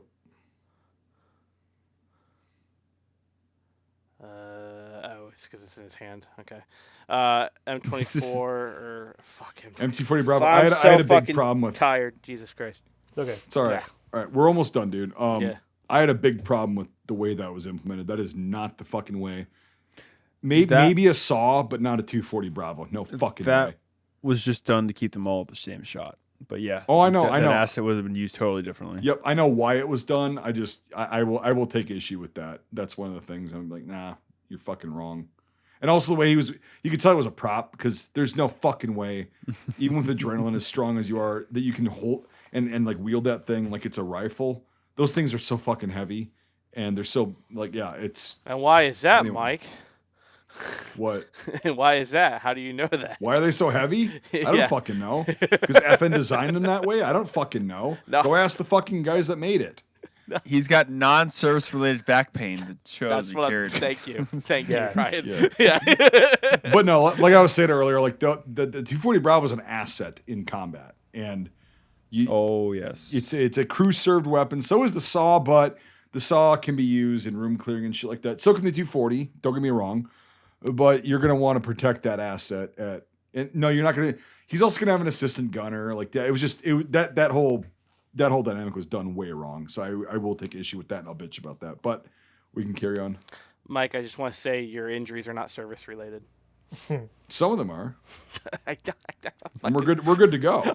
But most of them I'm aren't. fucking being a dick. Most of them aren't, apparently. So, but and here's okay. So what is this? The Dishka. Yeah. Yeah, is that the Dishka? M2H. Yeah. What does HB mean? Huh? Weird. Hamburger. Oh, hamburger. It means hamburger. It's the The first thing M2 I could, hamburger. first thing I could think. That's what we're gonna fucking call it from now on this podcast. I'm forever calling it the Ma The 2 M2 hamburger. I just like, Hi, what's the my name is George Foreman with the M2 hamburger. Because at the end of every fucking movie that uses it, it just turns people into hamburger. So that's Yeah, we're gonna yeah, fucking- and it that's why actually it's called does. that. Yeah. yeah. It actually does. No, but, I know, but not every fucking like. That's what I mean. Yeah. that no, they no. use Yeah. on IMDb for 50 cal is the same fucking stock image. Oh, That's my only of course. complaint. Been there forever. Every single fucking time. It's like, Yeah. have a different stock image. Like, there's so many cool 50 cal photos. Brian, there's an edit button on there. Yeah, I know you're really good at using it. Please change it to hamburger. The M2 hamburger. One of these people here is an artist, and I'm not that person. Okay. Those mounts on the Humvee for late 04 are actually correct because at that point they were just starting to put. Well, no, they might have had like some. My dad called it hillbilly armor. They'd literally take sheet metal that they would find in scrapyards and shit, and they'd have the engineers weld it onto there as best they could. Doesn't mean it worked, but like they were getting hit so much with IEDs and direct fire and Humvees. I don't care who the fuck you are. If you ever had to fucking live in one of these things and ride them and rely on them, they're a terrible fucking vehicle. And they get shot to fuck so easily. They're unreliable as shit. They do flip. Yeah, just because they're wide doesn't mean they don't flip. And so the mount, the swivel mount on the top, you're just fucking out there in the open. And they started welding like they call it hillbilly armor. And then you see the mass produced chicken plates and shit like I had by the time I got there. But like, yeah, so it's actually not out of their own possibility at this point for them to just have the open mount. Yep. Sorry, Nate, just quickly. Do you remember our conversation about Humvees in the Covenant? Yeah. It was like, Yeah. do you think they could actually drive it that far? And the answer was No. Unequivocally, no. I mean, they're fucking terrible. Like people want them because the army uses them. It's like grab a fucking Jeep. Mm-hmm. It'll get you farther than a fucking piece of shit Humvee. Those fucking thing. Never mind. Okay, never mind. It's the flies all over again. Yep. Okay. We'll keep going. someone did comment that they want to hear you just They talk about. they want to flies for an hear hour your and a half. unedited version of talking about the flies. Oh, the flies? Yeah. Yes. Someone commented. They're like, Oh, we want to hear a Jesus Christ. YouTube short just on the flies. There were no flies in this movie. Yeah. They're okay. Good point. And yeah, I'll dock him on that because that's inaccurate as shit. There were fucking flies everywhere, all times of the year. Fucking Fat flies, aggressive thin flies. flies that fly up. What did flies that fly you say? down, You said flies that fly sideways. You said what did you say? You said Flies that fly diagonally. big, hot, and pissed off. Well, and I was talking to Don about that because when he was in Vietnam, he said the same thing. They're like horse flies, right? Yeah. They all bite. They're all pissed off. They're always aggressive. They're always whenever you have food in front of you, and you guys will get a taste of this when you see the work that Don and I did. It was very similar because it's like you can't even have Skittles in front of you. These fucking things are. They'll go after like, that. What? Oh, They'll dude! go after the Skittles. Anything. If you have sugar on your mouth, there they go. And so I mean, it's just they're fucking on. Yeah. Anyway, so you're correct. They did not have flies in this film. Yes, no flies. No, fuck the flies. Fuck them. You're like Winnebago man, dude. It's like Dude, the flies. No, Michael, I don't know if you understand. Like, you can't even fucking imagine. Like they're so, and you get used to them. That's the sickest part. You get used to them, and they're like on the corners of your eyes, sucking out shit. And you're like talking to somebody, and you go, "Oh, it kind of itches. Oh, there's a fly. Okay." You just brush them. Maybe if you do. Mm-hmm. And, oh God, they're fucking just disgusting little whatever. it was the LL Main episode. That's what we were Yes, talking it about. was. Yes, exactly. Yeah. And that The Aussie salute. Yeah. Yeah. The Aussie Wave salute, flies. Yeah. And they got them. They got in that film. They actually got it pretty damn okay. Again, it was a taste, but yeah. Anyway, they did not have that in this one. So yeah, another gig. They also didn't. Imagine if the Italians had Humvees to get them out of the desert. They probably would have still all died. They definitely would have still all died. Sorry, AMG. The Humvee sucks. It's a piece of shit. No, I know. It's so overrated. Anyway, let's just come on. Let's just go. Okay. I'm not going to get on rants because but fuck the Humvees. Fuck the flies. Fuck. The best part about a Humvee is the 50. No, it's not because then that. Anyway. keep going. Anyway, go down. Okay. Real quick, were these the mounts that were in like fucking like Black Hawk Down, like Somalia, like Yes. that kind of thing? Yep. Because That's a late World War II mount. what's on there? The 50 What's on cal, there right or at now? least the pintle mount. Yeah. The round tensioner on the spring Because tensioner on the because side is an because M45 mount. the circle turrets is what? All they did was jerry rig the same fucking mounts they've been using since World War II, and the swivel, like all that shit, and they put a crank on them so you could hand crank it so it was more reliable. If you got like gravel and brass in it and shit, you could have a little bit more power. But it's the same fucking mount we've been using since the 40s, right? Mhm. And they put more armor on it, and they would rig these things up. And then they eventually got the big turrets with like the glass and shit on them. But as far as what the 50 is mounted to, it's the same fucking thing. Mhm. It's the same thing in Kelly's here. Jesus, what the fuck? You can tell that Humvee is pretty standard because the suspension is really happy. Unlike the fucking Humvee that Birch drove around Iraq, where the suspension was maxed the fuck out. Well, no, here's another thing that's inaccurate. Go down, Nate. I'm gonna mute So- this fucking ad that keeps Yeah. popping on there. So no, the suspension is happy because this is a fucking film set.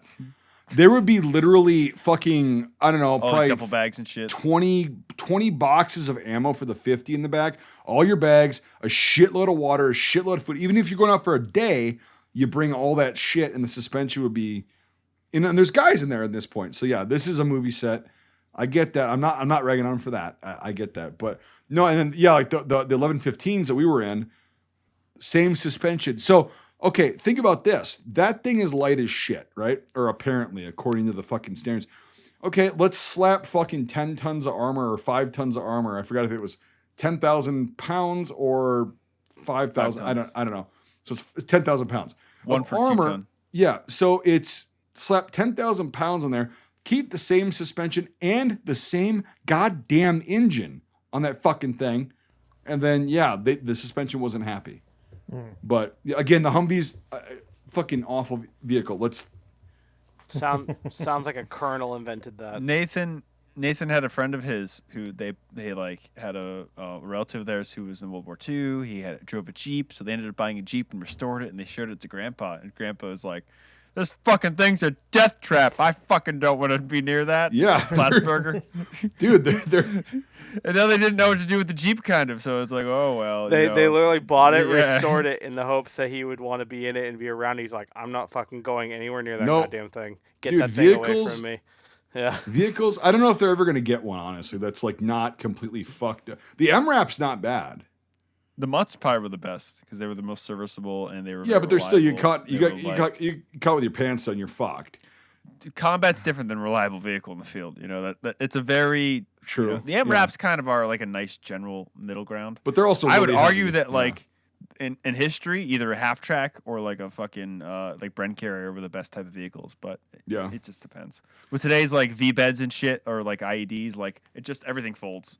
You know, Oh, yeah. it's all like Rhodesian style warfare. Mike, yeah. I would say, just to kind of add to the vehicle thing, I wasn't in the military, but I did work for them briefly, and when I would film simulated combat and such, and I rode in the Humvees a few times, and every time, like when I was first going to, they're like, well, you have to wear a helmet to do it, and I'm like, oh, really? Okay, oh, that's interesting.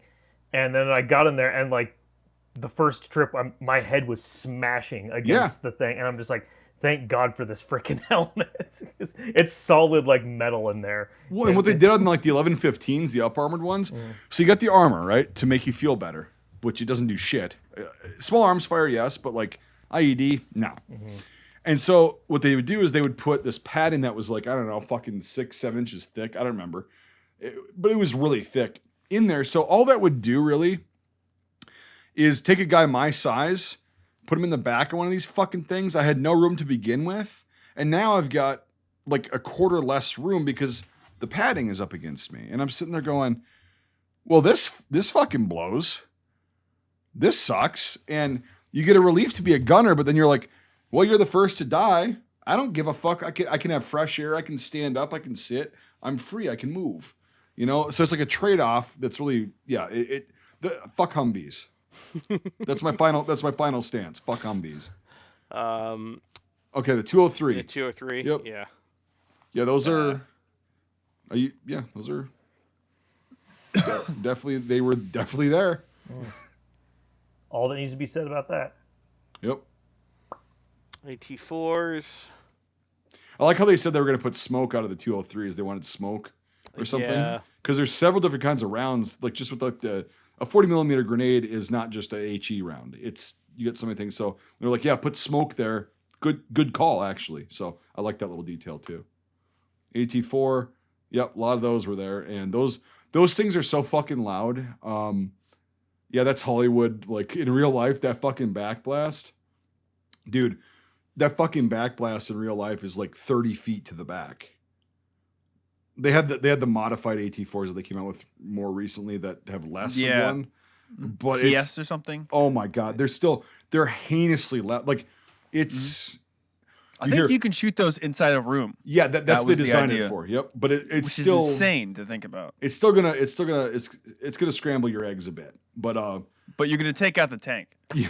No, AT4s are an awesome weapon. They're really cool, and but they're so fucking powerful. Like when they go off, because like you're usually pretty far away. Like if it actually impacts, you're pretty far away from the actual impact. But the boom, the initial blast is just it's insane. But they actually captured that pretty well in this film, for it being a film. So all right. I even think bullet impacts and stuff like that were done really Yep. well, even digitally. Not bad. Yeah. Yep. Not bad at all. Creative. Cool. Well, I think we have reached final thoughts. Who would like to go first? You going first, Brian. Oh, okay. I am going first. I had a lot of trouble thinking about a score for this movie because I just was so caught off guard by it. It's one of the few lesser budget films that I want to watch again. I'm gonna look up We've done on budget. this. I know it. You don't have to look it up. Okay. Yeah, I know. So the I know budget it for as this well. film Yeah. was $40 million. And do you know how much they made, Birch? Yep, 39.9. Damn, that's Yep. close. Wow. But it came out in 2016, which was a really off year for many reasons. And, sometimes films are made at the wrong time. It's a good movie, but it was just the wrong time. Like, if this came out in, let's say 2021, especially with the ending of the war in Afghanistan and everything, that would be very interesting to, see how well it could have done, or even today or anything. But just, it was not the right time. I really think it's a sleeper. But that being said, it does have its flaws. In a lot of ways, it's like a watered-down version of American Sniper. It's less intense, taking course over like a day. While American Sniper just like, we're shooting people in the head, and now I'm home drinking a beer. We're shooting people in the head, and I'm drinking a beer. It's like the real... it's like Yeah. the real difference. Well, all this is just like, the memory of this, like, oh shit, it's a firework, and now that brings me back. Or like, the view of the dome brings you back to, the market in Baghdad. Just this film is more real with the memories, in my opinion. So that being said, I'm gonna give this an 8 out of 10. I think this is the modern version of The Best Years of Their Lives, which is probably the best World War II film that deals with coming home ever. Nothing will beat it, in my opinion. Because it was made by vets, for vets. Willie Wyler made fucking Memphis Belle. But no, it's a really interesting movie. I think that you should really watch it if anyone, has any connection to GWAT or just, wanting to watch war films in general. It's not what you're expecting. It's not fucking Where Eagles Dare, but it's a really good movie, and it's worth a watch. It's make it past the first 5 minutes, and you really enjoy it. And I will pass this on to Nate. Yeah, I have the same problem. I think with as you as well. It's like I was caught so off guard by what this movie's impact was on myself, and I had a disjointed day, so I had to stop it and start it and stop it and start it, and but I didn't sit down and skip. I guess if I could skip anything, it would be the cheerleader scenes and maybe the sister. But in terms of the actual the main character and him kind of finally digesting this traumatic event that is just, unbelievably, uh, like, yeah, there was a line in the film. I think it's like, it's hard to be like put on a pedestal with and then having to like talk about the worst day of your life.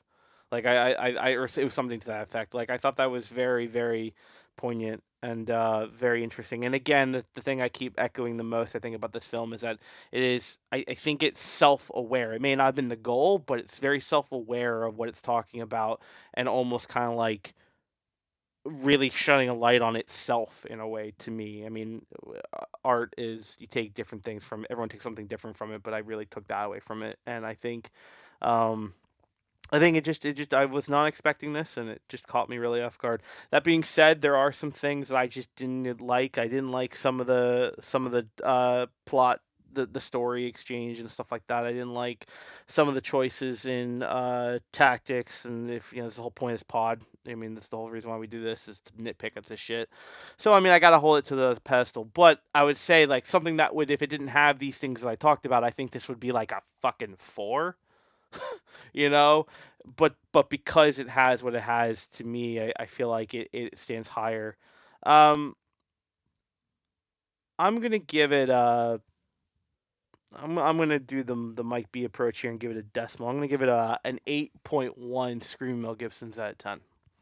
I really liked some things about it. I really thought it felt very, I don't know, it talked about a subject as something that I personally had to see and interact with my own personal life, with my friends coming back from Iraq, Afghanistan, and also kind of like, our own generational kind of processing of why were we doing this, and all that kind of stuff. So I think it hits our generation just a little bit harder than probably anyone else, but that's just my take on it. Nice Price is Right tactic. What did you give it? I didn't even remember. 8. Oh, sorry. I wasn't even trying to do that. 99.01. Yeah. I'm gonna get closer now. Yeah. You got the fucking washer. Sorry. I was thinking about what I was gonna say, so I wasn't focusing on it. Yeah. I will spay and neuter my pet. Yes. Yeah. Mike A. Yeah, I was pleasantly surprised by it. I to be honest with you, I had never heard of this before doing this, so I was kind of like, I've been so busy I didn't look it up or anything beforehand. But I was glad I watched it. Ang Lee, you kind of never know what you're gonna get with him. Sometimes you'll get Life of Pi. Sometimes you'll get Gemini Man, and with this one, I think that. It's the last movie he did. God, but, I have not thought about that movie in a while. Yeah. You don't need to. That's the reason why. Yeah. So it's you kind of never know what you're gonna get with him. Or Crouching Tiger, Hidden Dragon. He also did that one. And very going in, when I saw his name, I was like, okay, well, now I'm curious. So I thought it was one of his good ones. And I like it, and I like a lot of the stuff that's touched in it. I think I'm gonna give it a solid 7 out of 10. Didn't think it was like something that I'll I would consider to be the best of the best in that league or anything like that. But I'm glad I watched it, and I'd watch it again. So yeah, I'm just gonna give it a solid 7. So, Mike. Cool. Yeah. So this film, we've said this a lot on decent films, is if there's, it's kind of a balancing process of, like, if there's certain things in a film that are just kind of shit, but they're forgivable because the rest of it's okay and really good, it's not even an issue. And that's how this was for me. Like, again, I did not know what the fuck this was when I went into it. I was so hesitant. I'm just like, oh, I think I said on the Scuttlebutt, when you're like, oh, here's the film for this year, I'm like, oh yay, I'm like, great. And did not know what to expect. But actually, as far as like a GWAT, specifically like, the aughts, right? With Iraq and stuff. And it conveyed that kind of feeling that I could relate to very well, of A, being exploited by certain people, B, being uncomfortable. Like, again, we were talking about that scene where they're all like, "Oh yeah, my cousin did this and whatever," and it's like, cool, okay, that kind of stuff. And you can't be an asshole because they're not doing anything wrong. They're just trying to find something to relate. But it really, the overall message conveyed was it's really uncomfortable coming home and trying to just fit back in because of the stigma. And it's the opposite end of the spectrum as the Vietnam vets, right? And so how do you mitigate that? And one of the biggest reasons I actually joined, and now that I think about it, and I thought about this today, is the fact that I wanted to be put up on that pedestal because I was, a nobody, right? I was just an average fucking dude. And I'm like, oh, if I do this, I'll get all this, praise and everything. And I started getting that when I got back. And I was like, okay, at a certain point, whatever, among other things. But now that I look back, that was one of the reasons that I wanted to join really bad. And so there's so many different levels that I think this film covers, and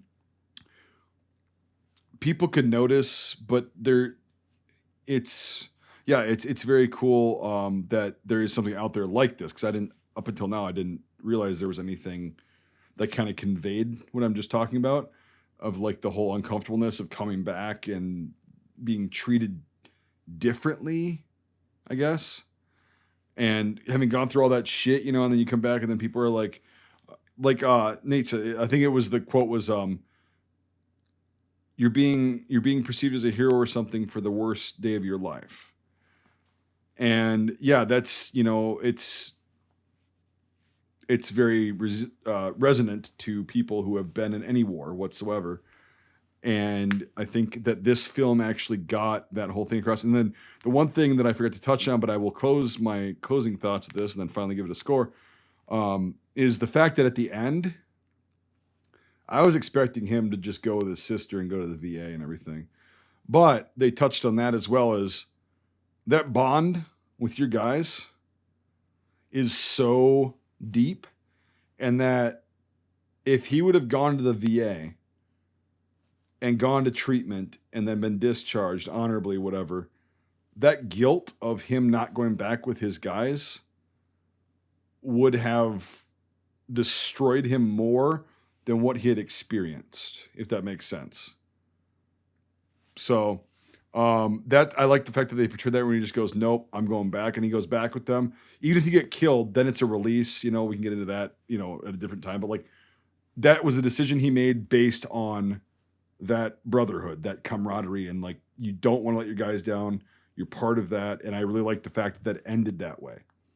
So, yeah, overall, I'm a little biased by this because I have a lot of different levels of kind of relatability to this. But the way they portrayed it was definitely not offensive in any way to me. And that's the biggest thing that pisses me off. And so it's going to be a high score, but it's going to be a 9-1 for me. Please, Mike, keep your own personal life out of your scores, okay? I don't need that from you. Well, fuck yourself. I just did it, so yeah, it's done. Yeah.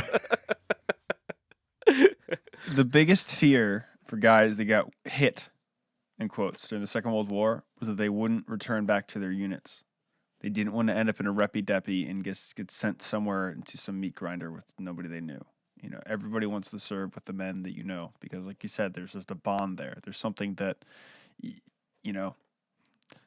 brothers in arms. That being said, putting all our scores into the computer that will tell us if Bush will find the WMDs, we get a score of 8.05 out of 10. So, yeah, no, this is This was a real blindside.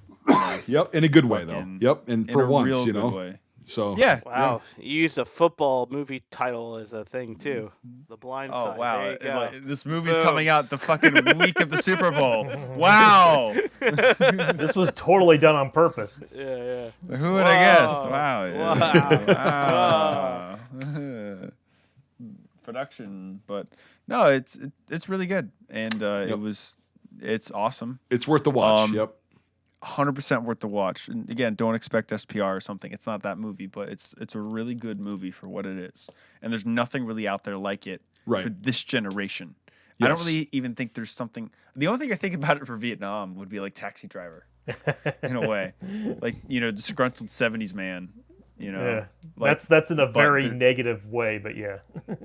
Yeah, well, I can't think of anything else. Maybe Born on the 4th of July, or Platoon or something. I would say Is- that's more close to Is it. Yeah. this Yeah. when I tell you I've never seen Taxi Driver?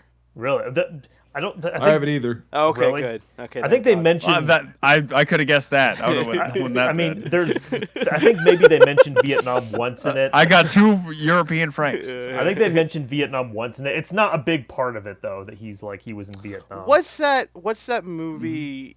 Is that Reindeer Games with the fucking revolver scene? What the No, fuck that's is that? that's No. Deer Hunter. that's the Deer Deer Hunter. Hunter. Yeah. Sorry. I knew it was something with deer.